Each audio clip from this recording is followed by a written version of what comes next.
Hello and welcome to News Central Now. I am Dakbo Adigboye. The top stories at this hour. President Bola Tinubu orders CBN to suspend cybersecurity levy implementation. The Lagos State Governor welcomes Prince Harry and Meghan to Nigeria's economic capital. Fresh clashes leaves 27 dead, several displaced in Sudan. Details in a moment. Let's begin the news at this hour by telling you that President Bola Tinubu has asked the Central Bank of Nigeria to suspend the implementation of the controversial cybersecurity levy policy and ordered a review. This followed the decision of the House of Representatives, which last Thursday asked the CBN to withdraw its circular directing all banks to commence charging a 0.5% cybersecurity levy on all electronic transactions in the country. The CBN on May 6, 2024, issued a circular mandating all banks, mobile money operators, and payment service providers to implement a new cybersecurity levy, following the provisions laid out in the Cybercrime Prohibition, Prevention and Amendment Act of 2024. According to the Act, a levy amounting to 0.5% of the value of all electronic transactions will be collected and remitted to the National Cybersecurity Fund, overseen by the Office of the National Security Advisor. The federal government of Nigeria is poised to receive fresh loan funding from the World Bank, with approval expected for loans totaling to $2.25 billion on June 13, 2024. The funding will be received via two major development projects, the first being Nigeria reforms for economic stabilization to enable transformation development policy financing, which is set to receive $1.5 billion. Now, the second project, the NG Accelerating Resource Mobilization Reforms Program for Results, has proposed a funding of $750 million. Now, this, of course, had been earlier reports that indicated that the government might reintroduce previously suspended telecom tax and other fiscal measures in pursuit of securing the $750 million loan. The Economic and Financial Crimes Commission, EFCC, has stopped dollar transactions at the foreign embassies in Nigeria. The anti-graft agency said that the Nigerian local currency should be the only legal tender for transactions at foreign embassies. There are indications that the Commission sent an advisory to the Ministry of Foreign Affairs stating that all transactions at the foreign missions should be conducted in Naira. The Commission explained that the directive is part of efforts to strengthen the Naira. The value of the Naira dipped from around 700 Naira to $1 to around 1,400 Naira to $1 in the last 1 year since the collapse of the foreign exchange windows by the current administration of the President Bola Tinubu. Earlier, we were joined on the news by Alistair Wilcox, Fellow Institute of Chartered Accountants. I think this is the best way to go. I do not even know why it's coming so late in the day, but it's rather late than never. I'd always advocated that any transaction in Nigeria taking price in any currency other than Nigeria, other than the Naira, is an aberration to their economic policies. So I'm happy that this EFCC has woken up. As a matter of fact, I don't even think it's the job of the EFCC. It's the job of central bank. But since the central bank seems to be having a lame duck up with what the years are taking it up, it's also it's a welcome development. I think we must transact businesses in Nigeria in Naira and not in any other currency, apart from anybody that could have an express exception, maybe from the president, to transact in any other currency. But as the official currency of Nigeria is Naira, and every transaction in Nigeria. Moving away from that, the Lagos State Governor, that's Babajide Sanwo-Olu, has welcomed Prince Harry and his wife, Meghan Markle, during their stop in Nigeria's economic capital, as the pair prepare to wrap up a 3-day visit to the West African nation to promote the Invictus Games. Prince Harry on Saturday played a seated volleyball match with Army veterans, most wounded in battle against the country's Islamic insurgency. The Duke of Sussex arrived with his wife, Meghan, on Friday and the capital Abuja, where they visited a school for an event on mental health, and a trip that also saw the prince meet the wounded. The former national chairman of the People's Democratic Party, Prince Uche Secondus, has accused the minister of the Federal Capital Territory, Nyesom Wike, of being the mastermind of the current charged political atmosphere in Rivers State. The former PDP national chairman made the accusations on the heels of Wike's incessant feud with the Rivers State governor, Simba F, saying the FCT minister had been demarketing the state because the governor had blocked all loopholes that could grant him access to the revenues in the coffers of the state. Secondus alleged that Wike had instructed his aides and political allies to continuously malign and sabotage the peace, progress, and prosperity of Rivers State by ceaselessly attacking the governor and other leaders of the state in the media. Joining me on the news at this time to make sense of all of this is engineer Legbosi Yamabana, is MNSE Chairman, Rivers State Ethnic Youth Leaders Coalition. Thank you for your time. Now, is it within the constitutional right of the governor to actually order the relocation of the assembly, given the assembly sitting, given the reasons he gave that the place needs an overhaul? Thank you very much, my brother, for having me this evening. Answering your question straight on, it is within the responsibility and duty of the governor to visit any government-owned properties within the states. And so the visit of the governor to the assembly quarters shouldn't generate any reaction whatsoever. But the reaction that Nigerians have seen is not far-fetched. It is consequence to the fact that the 25 members that are still laying claim to be members of assembly, they know they are no longer members of assembly. And that is why the governor's visit sends a stream of jittery into their spine. And it is also the reason why the hula baloo surrounding the governor's visit.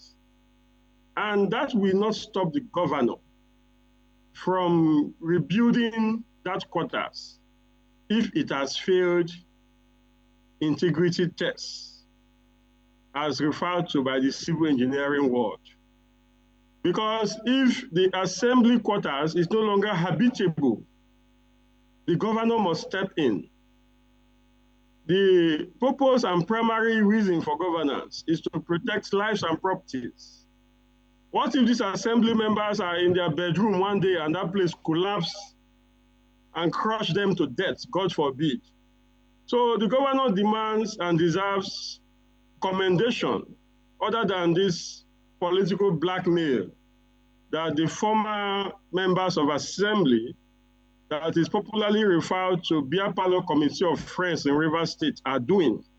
And so, as for us, as youth leaders across the states, we want to commend the governor for that timely visit and call on him not to be deterred by any shenanigans that is playing out.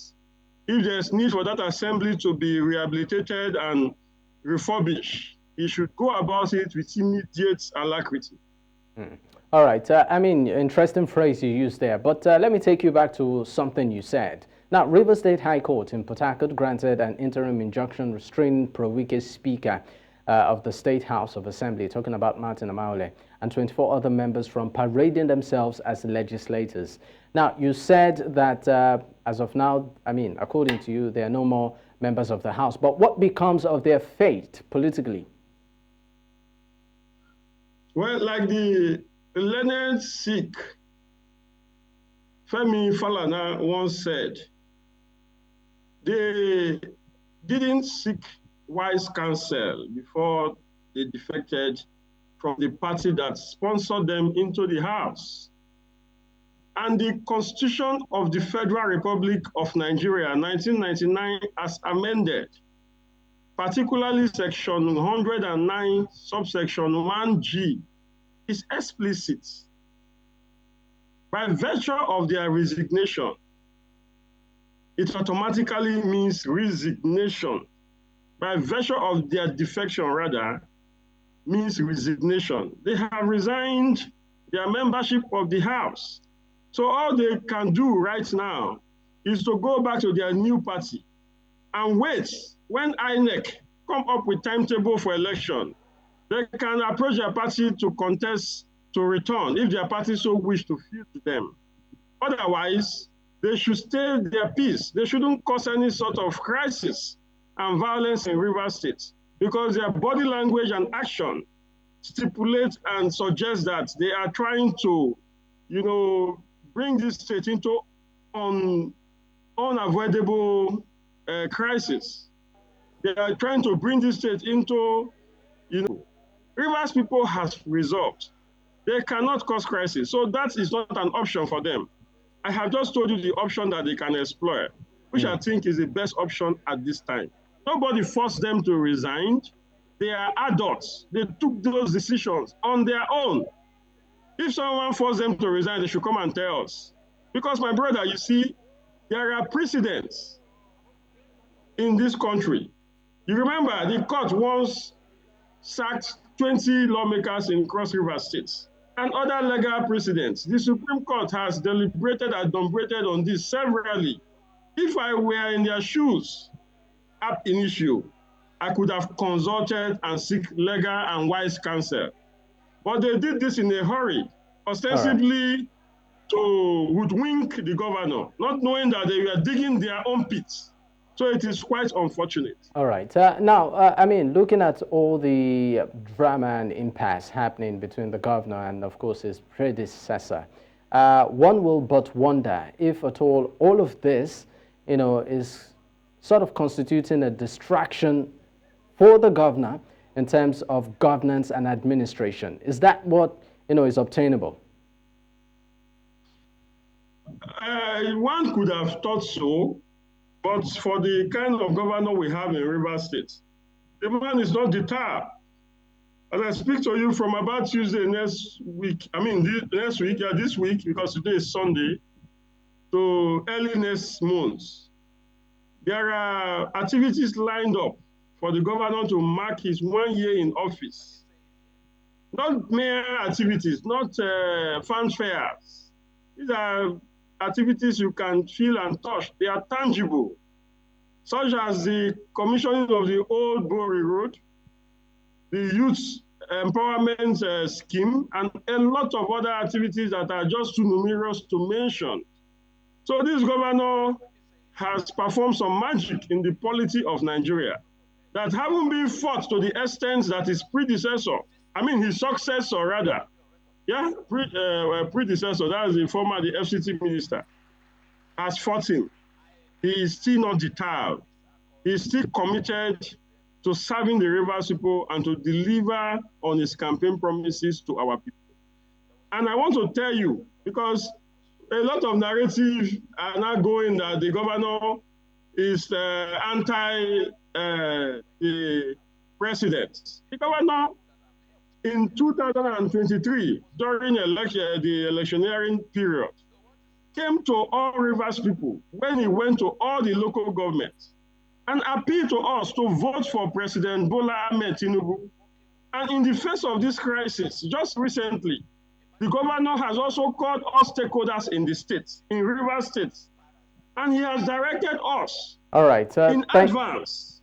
All right, Engineer Lamabana. Mr. President. Engineer Yamabana, thank you so much for being on the news. We are pressed for time, but we appreciate your contribution on the news. Thank you once again. We need to go on a quick break. When we return, we have more stories. Stay with us. The National Institute for Legislative and Democratic Studies has expressed concern over the low representation of women in governance and the decision-making processes of the country. The Director General of the Institute urged policymakers and state institutions to show more commitment to finding a solution by creating policies that will help reconcile the different roles for men and women in the society. Now, Joseph Edong tells us more. Women and men have different needs and responsibilities, and thus they face different challenges in the society. Because of these differences, the need for mainstreaming gender when designing and implementing policies and programs becomes apt so that it benefits both genders. However, despite a framework which recommends 35% of women in all governance processes, their representation has been on a steady decline. Women participation, inclusion, representations in governance since the advent of democratic rule in 1999 is less than 7%. The challenge facing all advocates of gender inclusivity in politics today is the wide gap between shared values reflected in the national and international policies and practices. While efforts by the government and non-governmental organizations, including international development partners, seek to increase women's representation in governance, this seems to be eluding all efforts. The National Institute for Legislative and Democratic Studies says there's a need for policymakers to put in place the right kind of policies that will address this challenge. I'm very optimistic that NAIS is strategically positioned in ensuring that women secure wider participation in governance by guiding policymakers to be able to make informed and evidence-based policies to enhance gender participation in governance in our country. However, we need to upscale our skills and competencies in order to effectively achieve this objective. It is therefore expected that at the end of this training workshop, you will gain increased knowledge and awareness on gender concepts. The UN Women is totally in agreement with what is going on here today, and therefore congratulate NINGS and all stakeholders that have contributed to organizing this training. The underrepresentation of women is no doubt reflected in almost all sectors of Nigeria's society. Policy experts say this, however, can be resolved by putting the right policies in place. In Abuja for News Central, I am Idonk Joseph.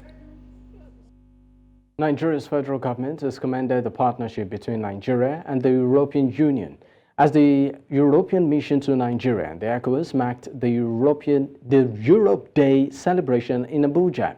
The Deputy Speaker of Nigeria's House of Representatives says that the trade between Nigeria and the EU has continued to increase in recent years, reaching the €45 billion mark as of September 2023. He commended the EU for several interventions in Nigeria, including projects aimed at supporting the nation's digital future. Now, News Central's Amadine Uyi tells us more. In attendance were diplomats called from the diplomatic community, senior government officials, and friends of the European Union. The event, the Europe Day celebration, marking decades of promoting peace among European nations. On Europe Day, we mark Schumann's vision that on 9th of May 1950 laid the foundation of what is today the European Union. Schuman, who was then a French foreign minister, proposed to pool the production of coal and steel, two raw materials that were used for war, but with the purpose of building peace. The European Union ambassador to Nigeria says that in the last few years, Europe has achieved much, especially in its quest for peace. From a history of conflict and tyranny, we created a union of peace, unity in diversity, and solidarity. With wars raging around us today, the message that former enemies can make peace and work together, that is the message of the Europe Day. The Deputy Speaker of the House of Representatives says that Europe and Nigeria have progressed positively in the last few years. Nigeria, as a key nation in Africa, shares a deep and historical relationship with Europe. Our partnership spans across many dimensions: trade, culture, education, technology, peace and migration, and governance. It is through these connections that we'll find common ground and build a future of shared progress. He says Europe has proven to be a reliable partner to Nigeria. The European Union is one of our most significant trading partners, and our economic ties have grown steadily. The value of trade between Nigeria and Europe has increased consistently, demonstrating the potential for even greater collaboration. We recognize the vital role that European businesses play in our economic development, and we welcome continued investment in our industries, infrastructure, and technology sector. He commended the Union for their intervention in several key sectors in the country, especially in supporting Nigeria's quest for a digital future, climate-smart adaptation, amongst others. In Abuja for News Central, I am Amadine Uyi. The National Commission for Refugees, Migrants and Internally Displaced Persons have concluded a 5-day training program aimed at enhancing the capacity of its officials and improving refugee application and management processes in the country. This initiative aims to improve the livelihoods and protection of refugees, providing more support for those seeking refuge. News Central's Joshua Imarayi has more. Nigeria has been questioned over its support for refugees and internally displaced persons in the past. To improve on its responsiveness, the National Commission for Refugees, Migrants and Internally Displaced Persons commenced a 5-day training program to equip its staff with the necessary capacity. The program also aims at enhancing the capacity of the committees saddled with attending to refugee applications. So it's very, very important that the membership understands deeply what the processes are like so that decisions are well informed. We are expected to protect them in all ramification, the asylum seekers and what have you. So it is very important that we understand the processes to do that. And that is what informed this very particular training. The United Nations High Commissioner for Refugee, who was represented at the training, assured of the UN's support to help the Nigerian government meet its international obligation for refugee protection. UNHCR is committed to supporting the government of Nigeria in meeting its obligation for international protection for refugees. And the essence of this 5-day session is to enhance capacity of key members of the Eligibility Committee and the Refugee Appeal Board, so that when they have claims for asylum to review, they are able to appropriately apply the right principles for protection. They are able to review the procedures for interviewing and assessment have been complied with, and are able to ensure that those who meet the criteria for status are granted, and those who do not meet are also not recommended for status. Participants at the training emphasized the importance of law and fairness in refugee matters, and acknowledge that the training has indeed enhanced their capacity to perform their jobs. The essence of the review: 1, you acquire knowledge. Secondly, you can enhance capacity, meaning you have knowledge already, you are now enhancing it by learning new things. And it's the new things we are learning that is helping us to do our work. It may interest you to know that within the past 4 days, we have reviewed five cases that was brought before us. With UN backing Nigeria's effort, the new training program is a crucial step forward in supporting Nigeria's refugee community and offers a bright hope for refuge seekers. In Abuja for News Central, I am Joshua Imarayi. The Joint Task Force, codenamed Operation Delta Safe, has discovered over 50 illegal crude oil refineries in the Biseni area of Bayelsa State in a major crackdown on illegal oil activity. JTF Commander Rear Admiral John Okeke said the operation targeted Yenagoa local government area, where they found evidence of widespread illegal refining of stolen crude. This comes after previous warnings of oil thieves in the region to cease their operation. While no arrests were made during the operation, Admiral Okeke has urged the public to come forward with any relevant information that could help dismantle this illegal network. He emphasized that the JTF's efforts will continue and they may take even stronger measures if necessary.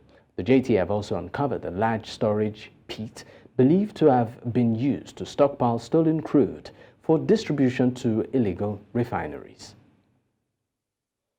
The Nigerian Customs Service, responsible for Adamawa and Taraba, have seized a substantial quantity of petroleum from smugglers valued at millions of naira. In a recent press conference, the customs controller in charge of Adamawa and Taraba State, Garba Bashir, announced the successful seizure and issued a stern warning to smugglers, urging them to immediately cease their illegal operation. He emphasized the unwavering commitment of his officers to combat smuggling across Adamawa State, Taraba, and the entire nation. The controller implores the public to join forces with the Nigerian Customs Service in their fight against smuggling, saying it will significantly reduce the harmful practice. The command officers, well on anti-smuggling operations along the command frontiers within the period of 2 weeks under my leadership, had recorded 5 incidents of interception of premium motor spirits on its way to the neighboring country, Cameroon Republic.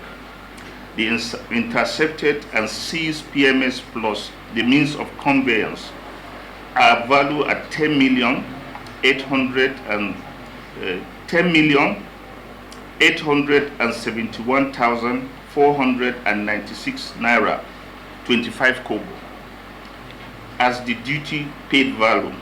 However, during the operation, no suspect was apprehended as they abandoned the items and absconded in an attempt to circumvent arrest.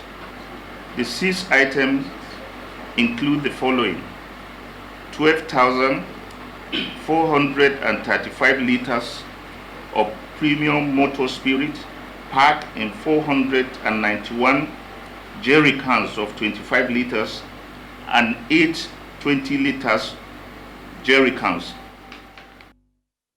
Some of the abducted students of Confluence University of Science and Technology, or SARA Okene in Kogi State, have been rescued. This was confirmed in a statement on Sunday by the Kogi State Commissioner for Information and Communication, Kingsley Fanwo. He said the students were rescued safely by local hunters and other security agents. He, however, did not disclose the exact number of students rescued. The commissioner said that the local vigilante men and security agents engaged the kidnappers in a fierce shootout, and the kidnappers succumbed to superior firepower and escaped with gun wounds.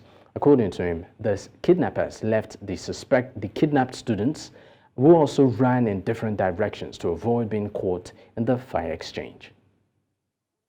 Let's also tell you that indigents of Okwaja community in Lagos have expressed a serious concern over the construction of the Lagos-Calabar Coastal Highway, which they say will lead to the demolition of most of their community if it proceeds as planned. The indigents say while they believe the construction of the coastal road will be for the benefit of all, they are pleading with the government to revert to their original plan, which will be minimal in terms of impact on the community. In this special report, News Central's Bernard Akede paid a visit to the Okwaja community to see things for himself. All approval for mining of sand. The last stakeholders meeting between the government and persons to be affected by the construction of the Lagos-Calabar Coastal Highway ended with mixed feelings. While some received compensation for the demolished structures, others were thankful that theirs was not to be affected. However, there were those who felt a strong need to make their voices heard because of the impact they believe the project will have on their community. We have an original alignment inside our CFO when Bola Ahmed, when the governor of Lagos State, give to the community. The alignment is there. We are now surprised how the commissioner now be taking the coastal road, diverting into the middle of the community. Yes. Okay. So News Central's crew decided to pay a visit to Okwaja community to see firsthand why the indigents were so concerned about the construction of the coastal highway. We are trying to let the minister know at the stakeholder meeting that we want them to maintain the right of way where they marked here in Okwaja. But he was saying they have moved it to the ancestral place, that there's nothing we can do about that. He said we have wooden houses or something, which we don't understand. You can see yourself that we have big houses around. You know it's coming from Ahmadu Bello. Ahmadu Bello, yes. All the way straight down. All straight down to Alpha Beach. You know Alpha Beach? Yeah. The youth leader took us on a tour of the coastal community, which the indigenes say has been in existence for over 600 years, explaining to us how the initial plan of the highway would have favored them and how the new diversion was going to cut through the community, thus affecting their lives. The government don't want them to demolish a lot of buildings. That is why they decided to the planting area, which we accepted. But it was later we got to know that they now deviate from this camp area, which they have marked their alignment already, to the main community. Mosques, churches, traditional places of worship, businesses, residential buildings, and even schools, amongst others. The indigenes say these are some of the structures that will be affected if the highway cuts through the community. Coastal road tán fẹ́ ṣe yìí ó jẹ́ ohun tó dùn mọ́ mi inú, tó dùn mọ́ wa nú nínú ìlú. Ó dùn mọ́ wa nú torí àti retí ẹ̀ tipẹ́tipẹ́. Ṣùgbọ́n ohun tó kàn wá ṣe wá ni pé ibi tán wá fẹ́ wá gbé wá yìí òun ló jẹ́ ká ń sọ̀rọ̀ bí ò sí yẹn àní sọ̀rọ̀ o. A wá sọ fún àwọn olórí wa tí wọ́n jẹ́ aṣíwájú tá ń tẹ̀lé wọn tán jẹ́ olórí ìlú Nàìjíríà kó ṣàánú fún wa. Kó gbé títì Òkun Àjà lọ sínú rà fún wa, kó ṣàánú fún wa. Àfẹ́ láàrin ibi báyìí ẹ má pàlúrun mọ́ wa lọ́wọ́. Àfẹ́ títì láàrin ìlú wa yìí ẹ lọ gbé sẹ́yìn rà because ìṣẹ̀ṣe tá ń ṣe ó important fún wa ju pé kí títì wa parẹ́ lọ. On the other side of this community lies another tale entirely which the dwellers wish to tell. What should have been a beauty to this community is now a threat to their life and livelihood, and that is the ocean. The dwellers here say with every passing rainy season, parts of their community is being washed off into the ocean. They say that they have complained to the appropriate authorities, but not much has been done.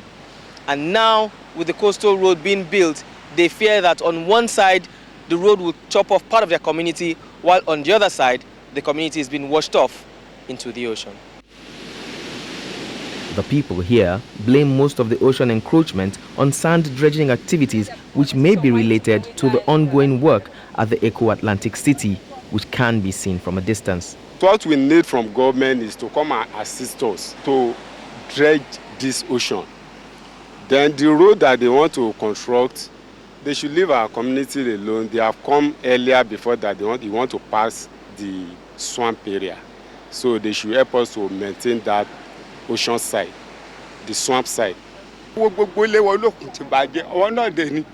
Ọwọ́ ló bàjẹ́ wọlé yìí sí. Ẹ bá tún ní kẹ́tún wòlúwa tó kù bóni ká lọ. A ti gbẹ tán, kò sẹ́jà, kò sí nǹkan, kò sí oúnjẹ. Kọ́jọ torí ọlọ́ ibi tí wá sí about 400 years ló ti wà. They, however, have an alternative suggestion for the highway. They say since hundreds of meters of land has been washed into the ocean, the government could engage in sand filling of the beachfront and divert the new alignment of the highway in that direction, thereby saving the community. We also met with the traditional head of Okun Àjà community who pleaded with the government to spare their ancestral home. When you put coastal road for our middle of Okun Àjà community, there's no more Okun Àjà again.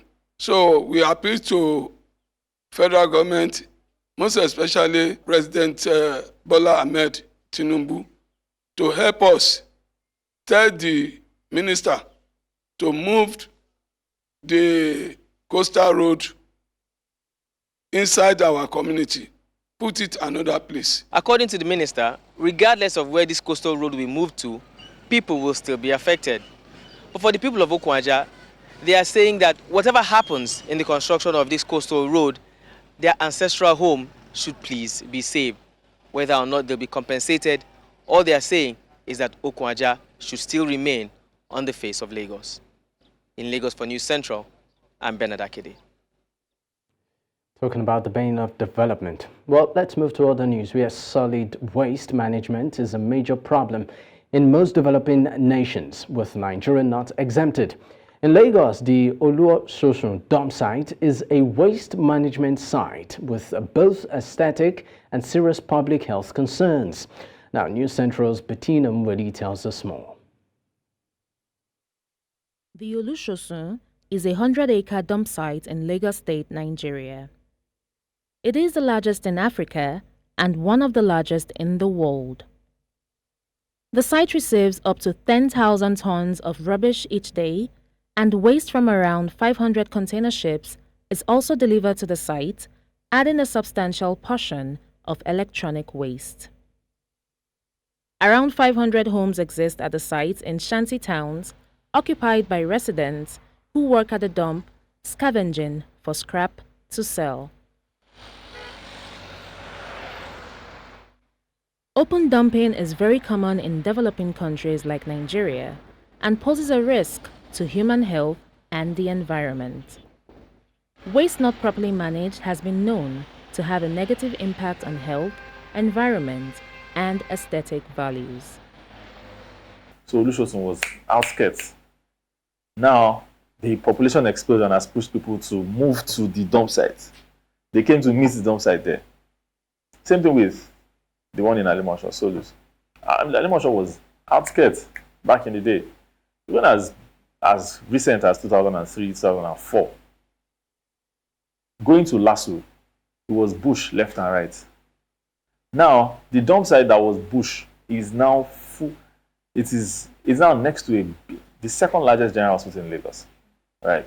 So people, development, move from the center towards the outskirts, and they go to meet the dump site in the outskirts.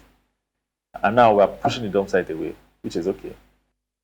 In 2022, the Lagos State Government, through the then Chief Executive Officer of the Lagos Waste Management Authority, LOMA, Mr. Ibrahim Odumboni, had said it will convert the heaps of waste at Olusosun and Ekpe landfills to produce energy through composting. Till date, Lagosians await the implementation of the initiative. Government is solely responsible for managing that dump site, and it is going to be decommissioned in less than 24 months, not 2060. When it is decommissioned, it means that nobody continues to take waste there anymore. It is at that point you can now mine the organic part of it and create energy from it, right? You are not going to plug battery or light bulb to your plastic waste bin at home. No. It must decompose. It is the compost from it that can generate energy, fertilizer, and a couple other things. The greatest challenge that the Olusosun dump site poses is the health hazard that it poses in terms of environmental pollution. Those living or working within a few kilometers radius of the site have had to get used to the stench that emanates from the dump site. This is unbefitting of a megacity like Lagos. How, or whether the Lagos State Government will keep the plan of decommissioning the dump site in the next couple of years, remains to be seen. In Lagos, for News Central, Bettina Nwili. Coming up on the news, fresh clashes leaves 27 dead, several displaced in Sudan. We have details of this and more after the break.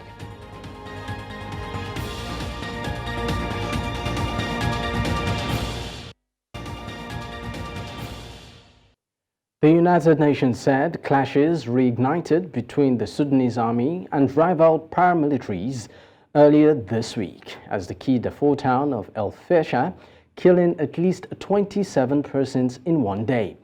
Eyewitnesses have reported airstrikes, artillery fire, and machine gun clashes battered the city since Friday, when an hours-long battle left an estimated 850 persons displaced. Since April of last year, Sudan has been in the grips of a devastating war between the army, headed by the country's de facto leader, Abdel Fattah al-Burhan, and the paramilitary rapid support forces commanded by his former deputy, Mohamed Hamdan Daglo. The RSF has seized 4 out of the 5 states' capital in Darfur, a region about the size of France and home to around a quarter of Sudan's 48 million persons. Now, Tunisians took to the streets of Tunis on Sunday, rallying under the banner of the National Salvation Front Opposition Alliance in a show of unity and determination. The demonstrators called for the immediate release of opposition figures detained for speaking out against the president. The atmosphere was charged with energy as protesters voiced their discontent with the current political situation and called for meaningful change. They also demanded the conduct of free and fair elections for the future of the country. The rally, marked by the waving of Tunisian and Palestinian flags, symbolized solidarity with both domestic and international struggles for the freedom and justice. Face à l'incapacité de gérer la crise du pays, le président n'a qu'une réponse, mettre tous ceux qui pensent en prison. Donc, dans ces conditions, parler d'élections, c'est vraiment se moquer du monde. Donc nous avons organisé aujourd'hui ce rassemblement pour réclamer des conditions équitables pour des élections libres et que si notre action...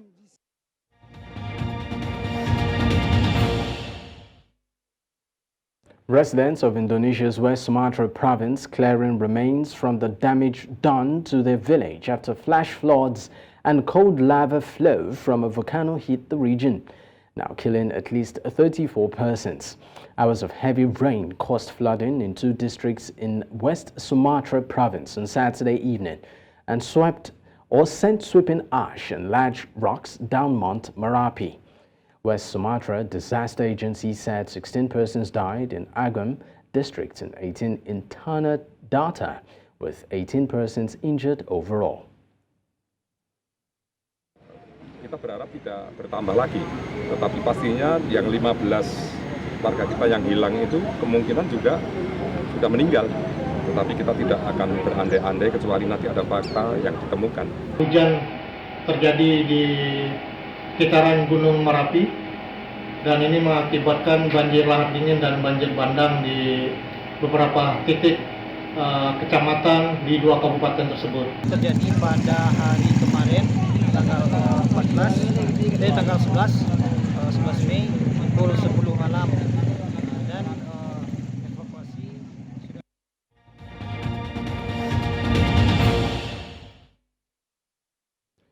In sports, Finidi George penned an emotional farewell message to Nigeria Premier Football League champion Simba.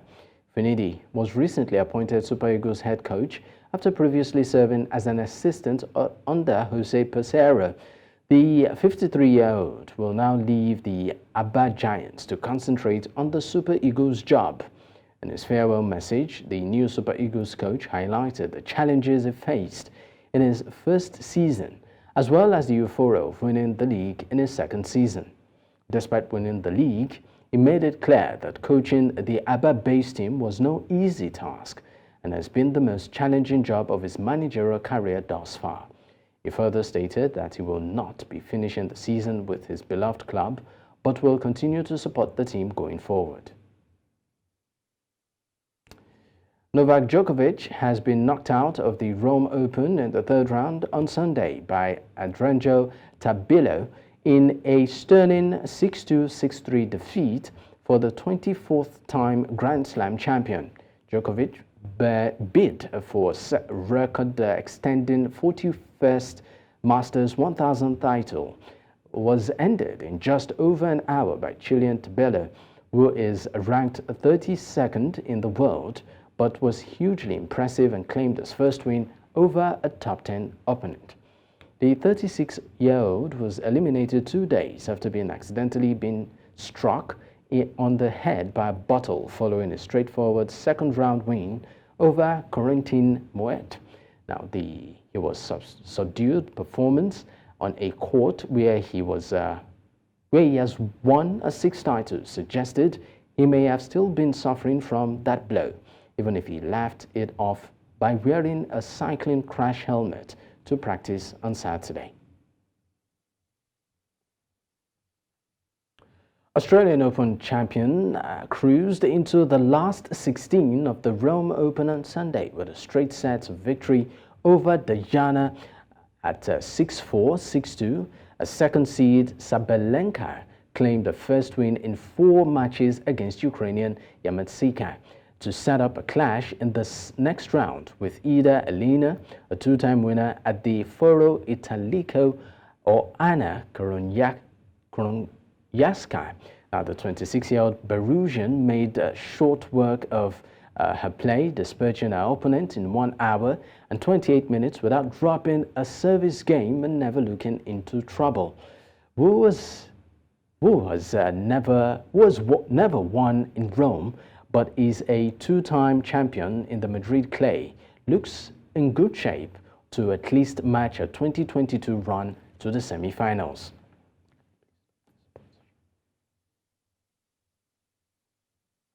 And that's a wrap on the news at this time. But before we go, another look at some of our top stories.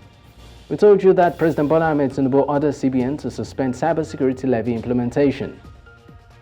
We also told you that Lagos governor welcomes Prince Harry and Meghan to Nigeria's economic capital. Fresh clashes leaves 27 dead, several displaced in Sudan. Don't forget, of course, to send in your eyewitness report to the WhatsApp number on the screen. You can also follow us on social media. We are at News Central TV. You can watch us live across these platforms: DSTV channel 422, Star Times channel 274, Apple TV, and YouTube. Many thanks for watching. I'm Dakbo at Digboy. Bye for now.